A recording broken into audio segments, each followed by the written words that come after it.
2026 को विश्वकपको यात्राको पहिलो एपिसोडमा स्वागत गर्न चाहन्छु।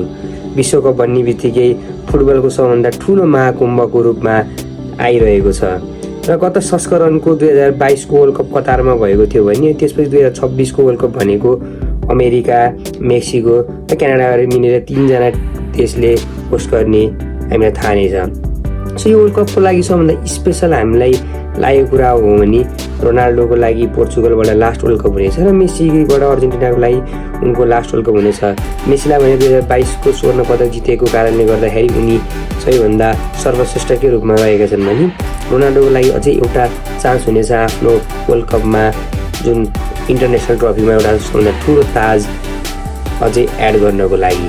सो यसै संस्करणमा हेर्ने हो भने पनि जुन वर्ल्ड कपको टिमहरू रहेको छन् यीमध्ये नै फ्रान्स, स्पेन, त्यसै गरी अर्जेन्टिना र पोर्चुगल एकदमै उत्कृष्ट टोलीको लयमा देखिन्छन् र यी टोलीमध्ये नै कसैले विश्वकप जित्छ भन्ने ठुलो अपेक्षा फ्यानहरूले नै राखेका छन्।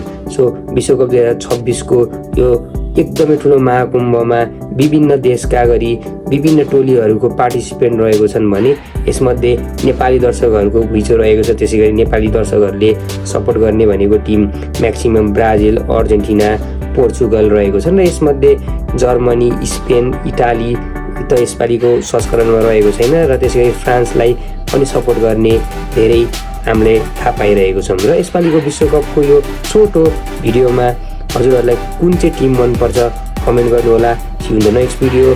जय नेपाल।